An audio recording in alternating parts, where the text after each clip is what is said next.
Let's get into a bit of news, and I bet you wouldn't believe the team that is topping the headlines today. Haas unveil their 2022 car after the changes to the aerodynamics in Formula One give us brand spanking new looking vehicles. And Haas, of course, are the first to let us get a closer look. We're talking that and the switch to biofuels in Formula One for the upcoming season today. But before we get into the headlines, just a reminder to hit the subscribe button down below to stay up to date with everything we do here at the channel.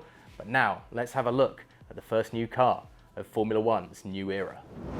Yes, amazingly, we're starting with Haas today. How many times have we said that here at GPFans? As the constructor has been the first team to lift the lid on their new car for 2022. The new FIA regulation changes to aerodynamics in the sport should allow for closer racing on track and aid high-octane overtaking across the grid. But that has also meant a complex redesign for all teams, making Haas's launch as the first constructor to showcase their new car a thoroughly exciting one indeed. The new cars boast a simplified front wing, a dramatically different shape to the rear wing, and of course, Pirelli's new 18-inch low-profile tyres. Now, Haas hasn't shown us the actual physical car. That will come later in the off-season when the vehicle rolls out of the garage for testing in Spain on February 23rd. But the rendered images pushed out by the team on Friday gives a great look at how the new vehicle will look for this season. Haas opted, of course, not to develop their car for 2021, instead focusing all resources on working around the new regulations to the sport. And team owner Gene Haas is hopeful the new VF22 will propel Nikita Mazepin and Mick Schumacher into the middle of the pack after suffering a torrid season last year that didn't see the team pick up a single point. It's that time of year where you're naturally optimistic that the hard work and effort of everyone will translate to a competitive entry on track, said Haas. We made the decision back in 2020 to really channel time and resources into the VF22, foregoing anything track related for 2021, which wasn't easy to watch. Hopefully that decision bears fruit and we return to challenging for points and taking something from the weekends. Gunther Steiner, the team principal, reiterated the optimistic outlook for the coming year. It's exciting to be at the point where we know the VF22 will be on track shortly, said Steiner. We all know what the team is capable of. We've proved that in the past. And with this new car born out of a completely new set of regulations and with our new design team in place, I'm confident we can showcase again that we can compete on weekends. It's been a tremendous effort by everyone involved, and now comes the fun part of getting the new car to the circuit and dialing in all the elements. Last season was a long one, but I'm confident that 2022 will see us back in the mix with the VF22.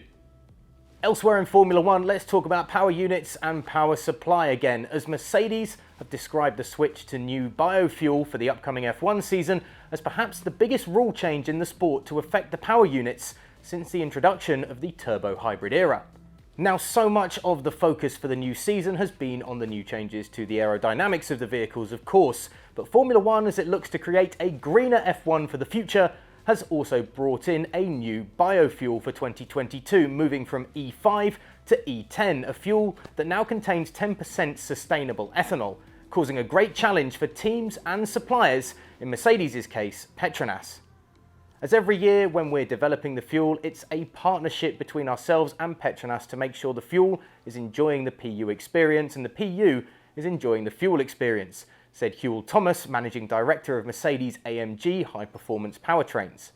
The change this year to go to the E10 is probably the largest regulation change we've had since 2014. There have been new biocomponents in the fuel throughout the hybrid era, added Thomas. What we had was a requirement to have 5.75% by volume of biocomponents.